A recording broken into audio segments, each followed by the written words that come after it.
सलामकुम दोस्तों।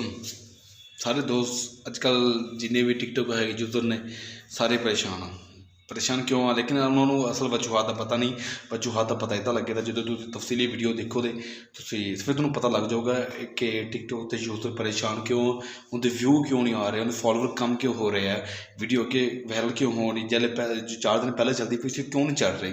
तो जिन्होंने तक तफसीली वीडियो नहीं देखो तो उन्होंने तक कुछ नहीं पता चलना।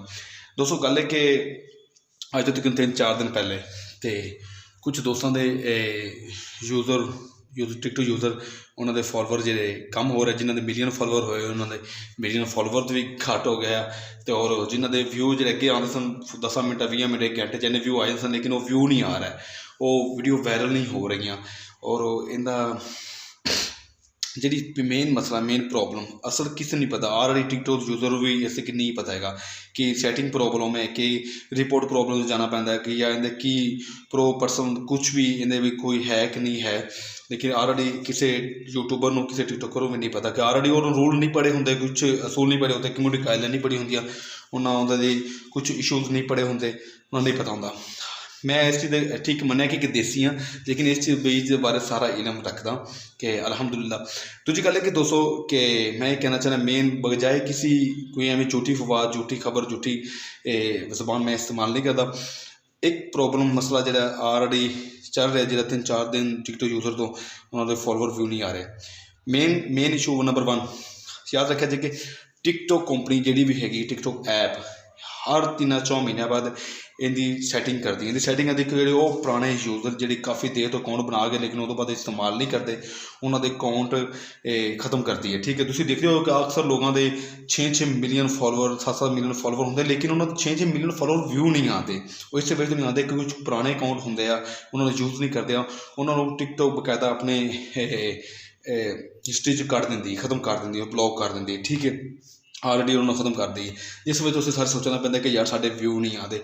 हर 4 महीनों बाद 2-3 दिन 4 दिन तक 5 दिन भी लगते हैं, 5 दिन बाद उन्होंने फॉलोवर व्यू नहीं आ रहे होंगे, उन्होंने फॉलोवर कम हो रहे होंगे। फिर बंदा सोचता है यार मेरे कल फॉलोवर उड़ जाते, मसला की चल रहा है, कदे उन्होंने टिकटॉक यूजर फोन कर कदे उन्होंने फोन कर, वो भी पिट्ठे का भी कहता मैंने नहीं पता है। इस लड़ी ऑलरेडी कोई मुश्किल नहीं, कोई प्रॉब्लम नहीं हैगी।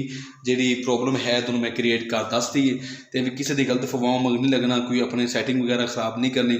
सैटिंग ऑलरेडी तुम जो हैगी वो हैगी है, व्यू भी थोड़े आमदे फॉलोवर बदलते सिर्फ होने 1-2 दिन बाद, अगर लास्ट दिन 1-2 दिन बाद थोड़े फॉलोवर व्यू उस तरह ही आमदे वापस। लेकिन कोई भी एक टिकटॉक कंपनी अपने खुद ऐप सैटिंग करती होंगी, अपनी जो जिन्हें भी है उन्होंने यूजर उन्होंने पुराने यूजर को कटती होंगी है, उसकी वजह तो अपनी पूरी सैटिंग सिस्टम सैटिंग हो रहा होंगे।